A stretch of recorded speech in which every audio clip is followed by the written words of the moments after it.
आज की इस देवघर झारखंड के इस परिवर्तन यात्रा की सभा में मंच पर विराजमान आपके अपने ही जो पार्टी के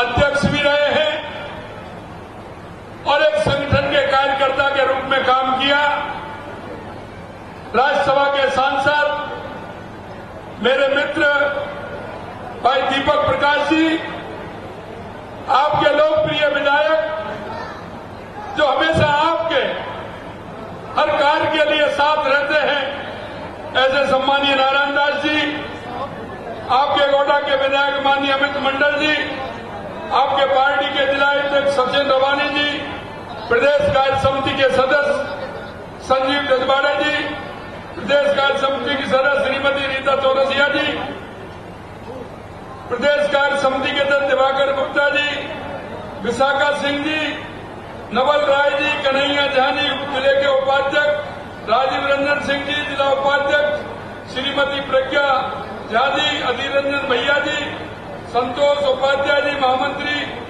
अशोक उपाध्याय जी, विधानसभा प्रभारी विजय सिंह जी, जिला मंत्री सुलोचना देवी जी, बाबूलाल जी, मराठी जिला मंत्री महेंद्र सिंह जी, जिला मंत्री विनय चंद जी, घनश्याम धनंजय तिवारी जी, सचिन सुल्तानिया जी, चंद्रशेखर जी और धनंजय रनवाड़े जी।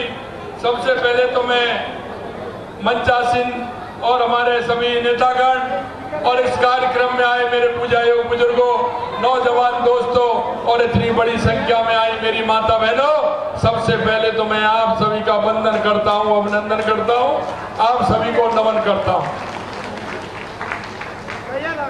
मैं राजस्थान की उस शक्ति और भक्ति की भूमि से आता हूं जब महाराणा प्रताप, महाराजा सूरजमल, भक्ति की मूर्ति मीराबाई, त्याग की मूर्ति पन्ना धाय और जिसने आपको पर्यावरण के लिए समर्पित कर दिया, वृक्षों के लिए समर्पित कर दिया, ऐसी मां अमृता देवी की धरती से आता हूं। सबसे पहले तो मैं यहाँ देवघर में आप सभी को, इस पवित्र भूमि पर मैं आप सभी का नमन करता हूं, अभिनंदन करता हूं और इस भूमि को प्रणाम करता हूं। ये बाबा बैजनाथ की भूमि है और इसका नाम है देवघर। देवघर यानी कि यह देवताओं का घर है। यह कितनी पवित्र भूमि है। यहाँ का इतिहास बहुत ही रोचक है। यहाँ महात्मा गांधी भी आए थे, रविंद्रनाथ टैगोर भी आए थे, यहाँ पंडित दीनदयाल उपाध्याय भी आए थे। ऐसे लोगों ने यहाँ आकर के इस क्षेत्र में अपना काम किया है। मैं आपको कहना चाहता हूं मेरे भाई और बहनों, यह जो परिवर्तन यात्रा है, यह परिवर्तन यात्रा इसलिए है कि झारखंड के लोगों को रोजगार मिले, झारखंड के किसानों को रोजगार मिले, यहाँ की बहनों को रोजगार मिले, उनको जीवन यापन ठीक प्रकार से हो। ये यात्रा इसके लिए है। आपने देखा होगा या जेजेएम की सरकार थी, मेरे पास एक पेपर रखा हुआ है और उस पेपर में आपसे कितने वादे उन्होंने किए हैं। मैं कहना चाहता हूं, जो उन्होंने अपने घोषणा पत्र में वादे किए थे, क्या वो वादे पूरे किए हैं क्या? मैं अगर एक एक वादे को मैं नाम लूं और मैं आपसे पूछूं तो आप कहेंगे कि कोई भी काम नहीं हुआ है। यहाँ का कितने बड़े घोटाले हुए हैं आप देख सकते हैं। और मैं आपसे कहना चाहता हूं कि ये जेजेएम, कांग्रेस, आरजेडी, ये पार्टियों को आप जानते हो, ये परिवार की पार्टी है, ये वंशवाद की पार्टी है। ये देश के लिए, समाज के लिए, मजदूर के लिए, किसान के लिए, युवा के लिए, महिला के लिए नहीं करने वाले हैं। ये वो लोग हैं मेरे भाई और बहनों जो अपने परिवार की सेवा करते हैं, अपने परिवार को आगे बढ़ाने का काम करते हैं। क्या मैं आपसे कहना चाहता हूं, कभी कांग्रेस ने, कभी झारखंड मुक्ति मोर्चा ने आप लोगों के बारे में कभी विचार किया है क्या? कभी सोचा है क्या?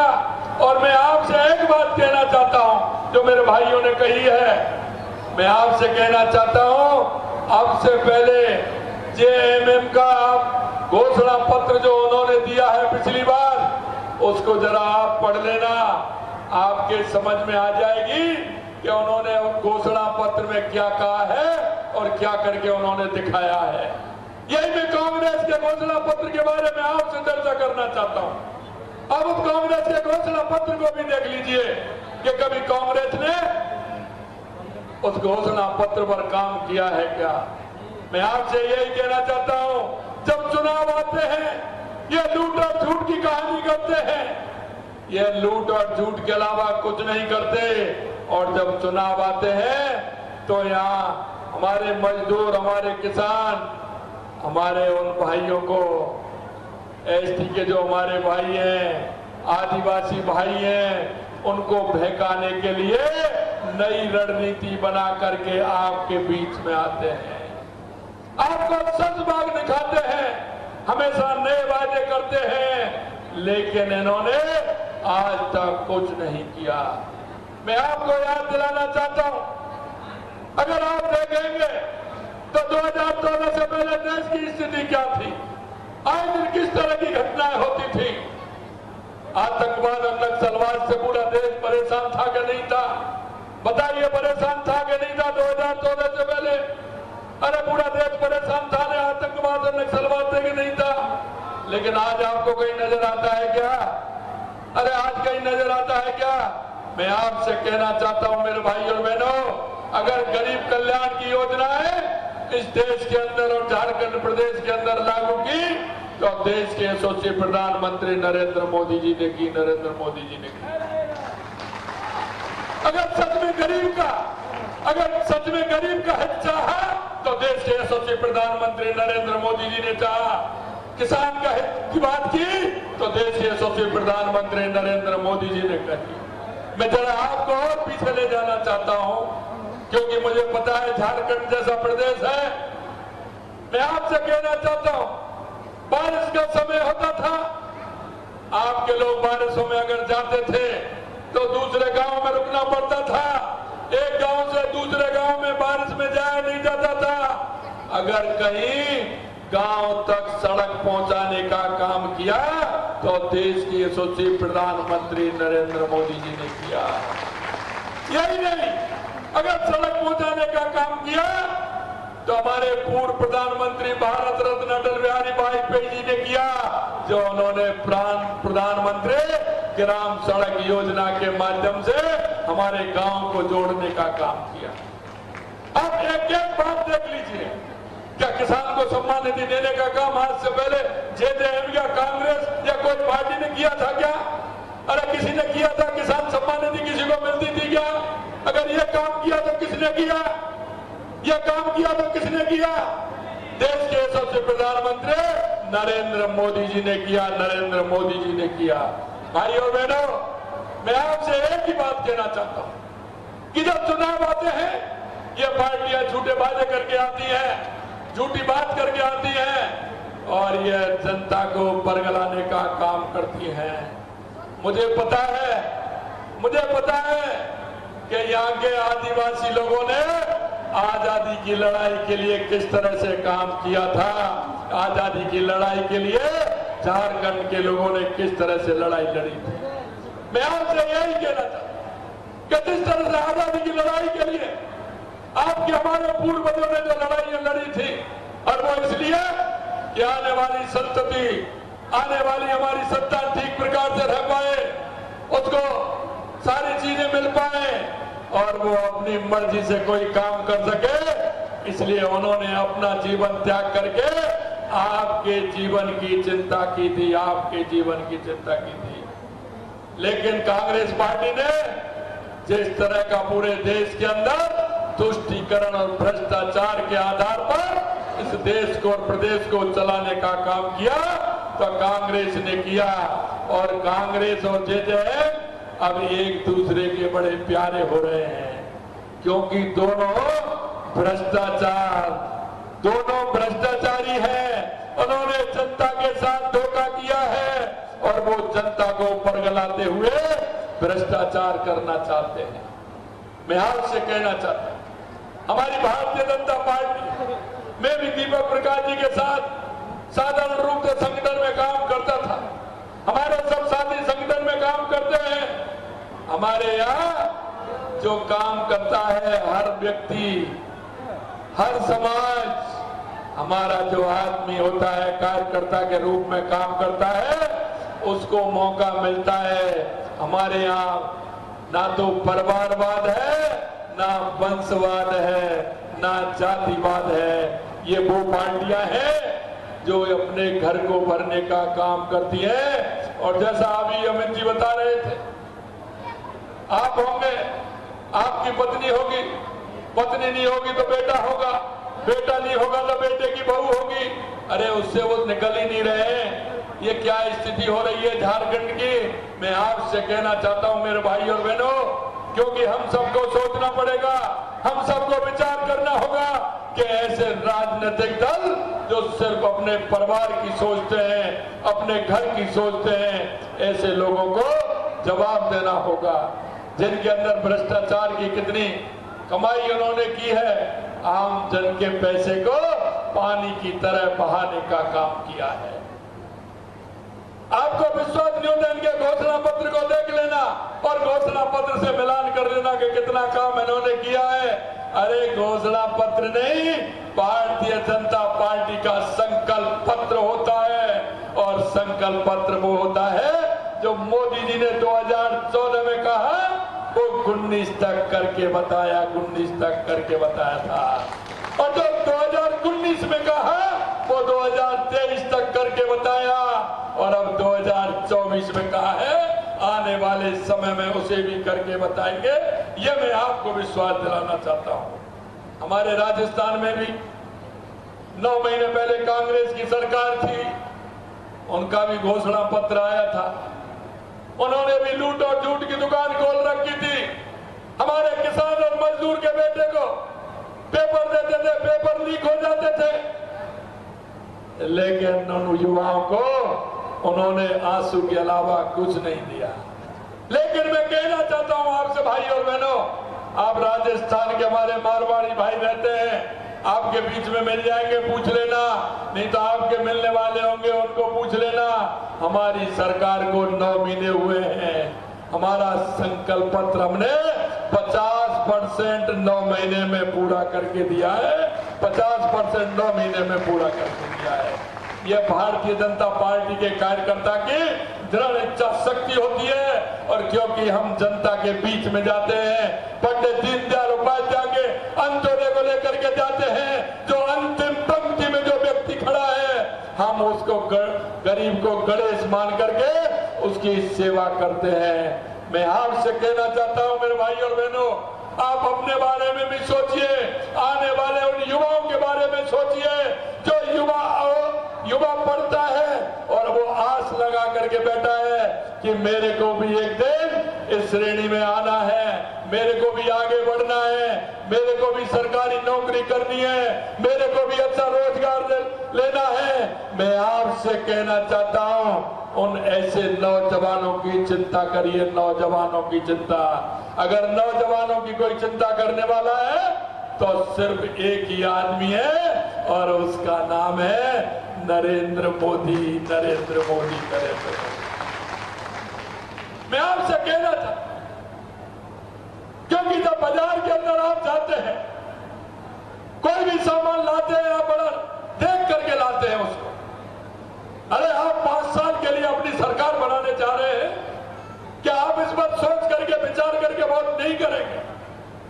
इसलिए क्या आप इसको नहीं देखेंगे कि कौन तुष्टिकरण की राजनीति कर रहा है, किस तरह से घुसपैठी आते हैं और चले जाते हैं? अरे उनसे ये तो पूछ लीजिए, ये घुसपैठियों से तुम्हारा क्या रिश्ता है, ये घुसपैठिए तुम्हारे क्या लगते हैं? जरा उनसे बात करिए और पूछिए कि ये क्यों आ जाते हैं और चले जाते हैं। क्योंकि वो उन घुसपैठियों की चिंता इसलिए करते हैं कि उनको ऐसे लोगों के वोट चाहिए, वोट चाहिए, वोट चाहिए। मैं आपसे भाई और बहनों में यही कहना चाहता हूं, ऐसे जो हमारे प्रदेश को खतरे में डालने वाले, हमारे प्रदेश के युवाओं को धोखा देने वाले, हमारे प्रदेश के किसान को धोखा देने वाले, हमारे उस आदिवासी भाई को धोखा देने वाले, आपने देखा है कई जिलों में तो हमारे आदिवासियों की संख्या घट रही है और तुष्टीकरण वालों की संख्या बढ़ती जा रही है, बांग्लादेशी घुसपैठियों की संख्या बढ़ती जा रही है। आप एक बार देखिए कि इसके पीछे कौन खड़ा है, उन घुसपैठियों को कौन ला रहा है और हमारे आदिवासियों की संख्या को कौन कम कर रहा है। इस पर आपको सोचना पड़ेगा। मैं आपसे कहना चाहता हूं, आपने देखा होगा संथाल परगना समेत पूरे झारखंड में तुष्टीकरण की राजनीति, बांग्लादेशी घुसपैठिए पापुड़ से लेके साहेबगंज, देवधर, गोडा और इसमें जिस तरह का जेजेएम कार्रवाई कर रही है, जेजेएम उनको ला रही है, इस पर आपको विचार करना होगा। यही नहीं मेरे भाई और बहनों, जिस जेजेएम ने जो वायदे किए थे, देखो मेरे पास पूरा एक पेपर रखाया और इसमें यह रखा है कि एक भी काम ऐसा नहीं हुआ। अगर इन कामों को मैं बोलूं, झारखंड में 5 लाख युवाओं को नौकरी दी गया, शिक्षकों को परमानेंट किया गया, सहायक पुलिसकर्मी और होमगार्ड 50% आरक्षण देकर परमानेंट किया गया। कितना बड़ा पेपर, आप देखिए एक भी काम उन्होंने पूरा नहीं किया और एक भी झारखंड के किसी मजदूर की या मजदूर के बेटे की चिंता करने का काम नहीं किया। मैं इसलिए आपसे कहना चाहता हूं कि आप 5 साल की सरकार बनाने जा रहे हैं, आपके भविष्य का ख्याल खुद आप नहीं रखेंगे तो कौन दूसरा रखने वाला है। इसलिए मैं कहना चाहता हूं, बाजार के अंदर एक मटकी लेने के लिए जाते हैं ना, हमारी माता बहनें मटकी लाती है ना बाजार से, कैसे लाती है उसको ठोक बजा के 20 रुपए, 25 रुपए, 50 रुपए की मटकी आती है, लेकिन उसको पूरी तरह देखती है ना, ठोक बजा के कहीं उसमें कहीं सुराग तो नहीं है, कहीं वो चटक तो नहीं रही है, कहीं वो ऐसी तो नहीं है कि उसको ले जाए घर जाके टूटा, देखती है कि नहीं देखती है। लेकिन मेरे भाई और बहनों, आप 5 साल के लिए सरकार बना रहे हैं, 5 साल के लिए आपको ठोक बजा करके देखना होगा कि कौन सी पार्टी हमारा भला कर सकती है, कौन सा नेता हमारा भला कर सकता है। ऐसी कौन सी पार्टी है जो सबको साथ लेकर के चलती है, सबका विकास लेकर के चलती है, सबका विश्वास लेकर के चलती है और सबके प्रयास के आधार पर चलती है।